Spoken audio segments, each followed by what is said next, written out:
Tonton video ini sampai selesai supaya Anda tidak salah ngerti dan tidak gagal paham. Jangan lupa like dan subscribe. Inilah channel Ipolek Sos Budahankam, ideologi politik, ekonomi, sosial, budaya, pertahanan, keamanan, dan pembangunan. Channel lintas zaman, lintas generasi, lintas sektoral, lintas orde.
Assalamualaikum warahmatullahi wabarakatuh. Sobat Sarman Kidemang, Sobat SKD, Sugeng Dalu, Sugeng Sonten, selamat pagi, selamat malam kepada saudara-saudaraku di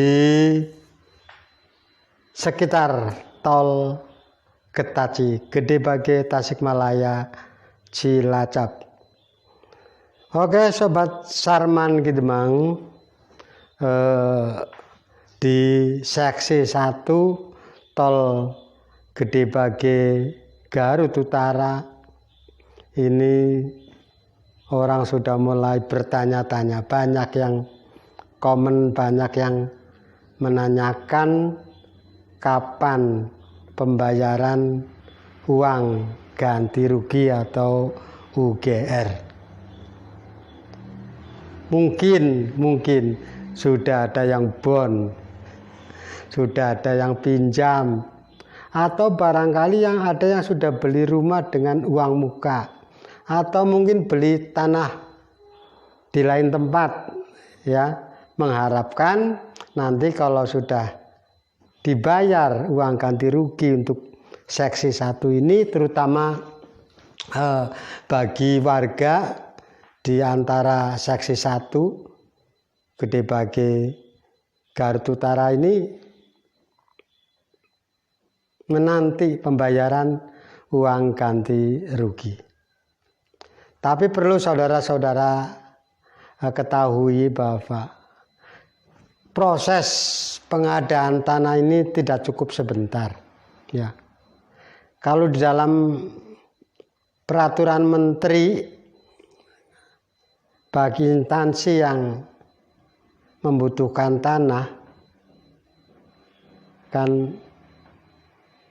dibuat satuan tugas, ya, kantor wilayah pertanahan provinsi membuat satgas, di mana orang mengatakan satgas A, satgas B. Dan ini prosesnya panjang. Kalau dalam peraturan Menteri Agraria nomor 19 tahun 2021 yang bukunya tebal, ya,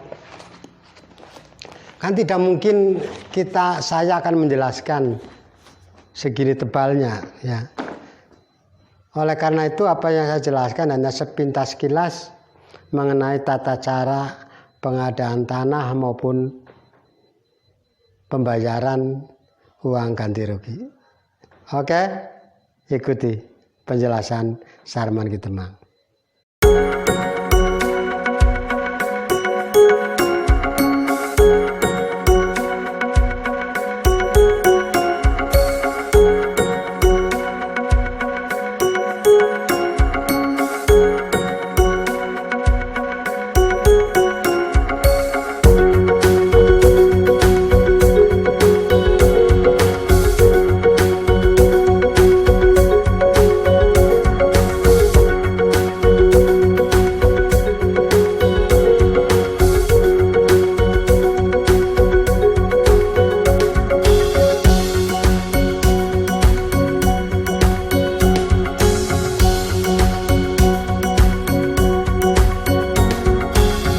Oke, Sobat Sarman Kitemang, setelah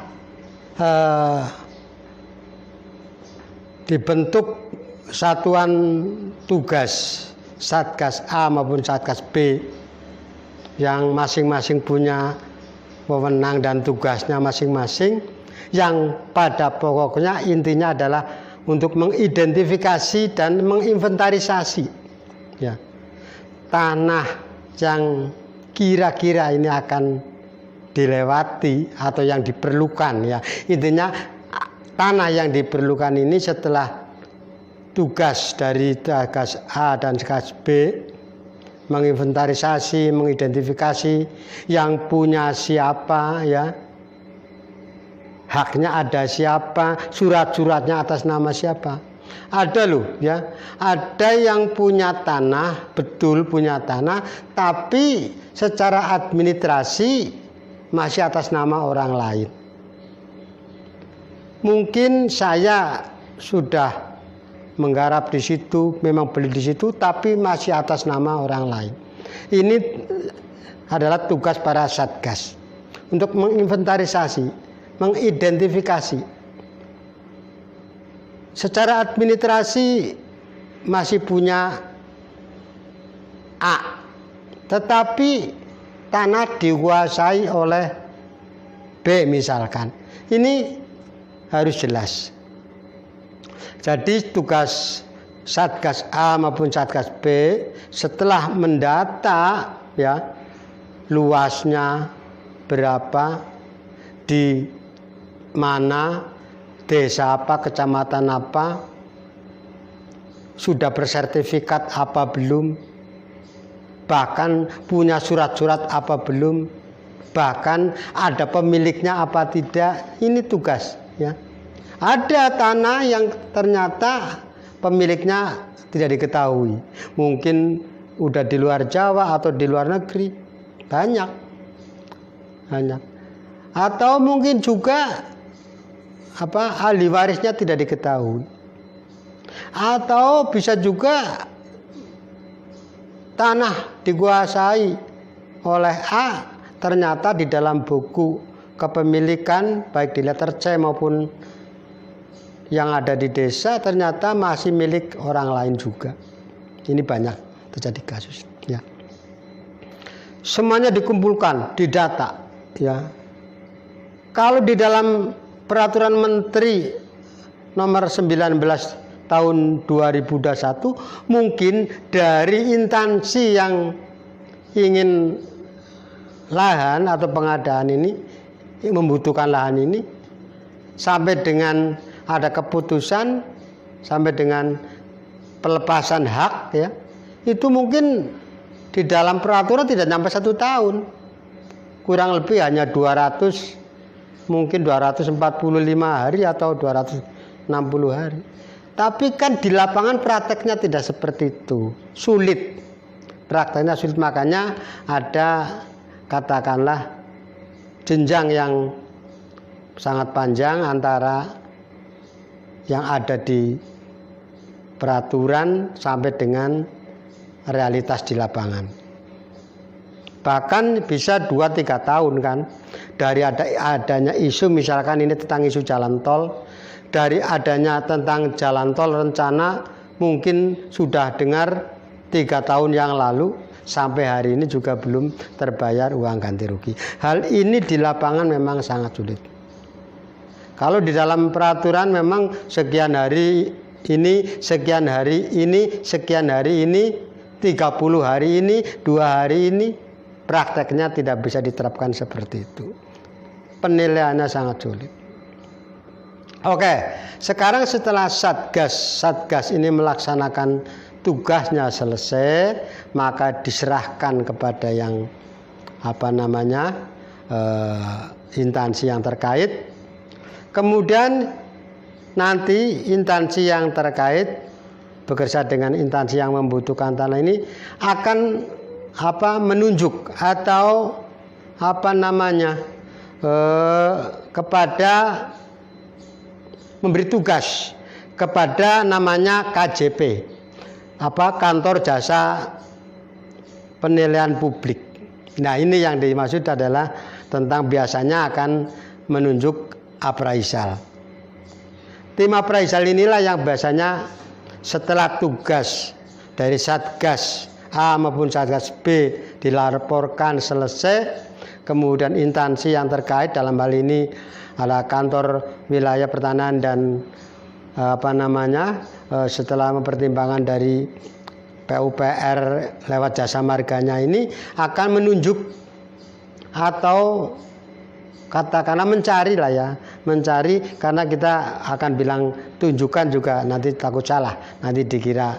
Tapi intinya setelah memperoleh menunjuk kantor jasa penilai publik atau KJPP ya. Ini yang biasanya adalah dalam organisasi appraisal, ini akan diberi tugas untuk bisa menilai, menaksir berapa uang ganti rugi yang layak untuk tanah di situ. Akan diinventarisir lagi sesuai dengan buku tadi yang diperoleh oleh Satgas A, Satgas B, diserahkan kepada tim penilai ini. Kemudian tim ini juga akan turun ke lapangan ya.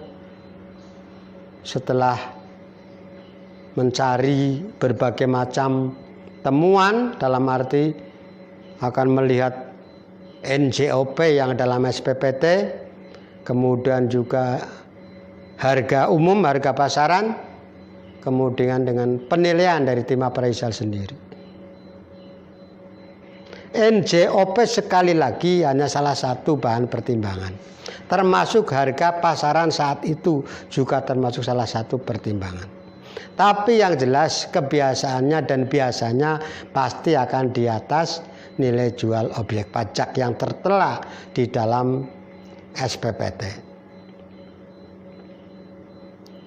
Penilaian ini oleh appraisal setelah disusun ya detil dari per meter, baik di kelas 1, kelas 2, kelas 3, kelas 4, kelas 5, kelas 6, kelas 7, kelas 8, tapi jarang biasanya jalan tol sampai ke kelas 6, 7, 8 jarang. Paling ya di bawah kelas 6, 5 lah ke bawah. Banyak kan kelas 2, kelas 1 ada. Kelas 1 ini yang ada di tanah rata, kota-kota atau desa yang rata. Ini akan memberikan penilaian. Oh, layaknya sekian. Kemudian apakah masyarakat itu akan diberitahu oleh tim? Bukan.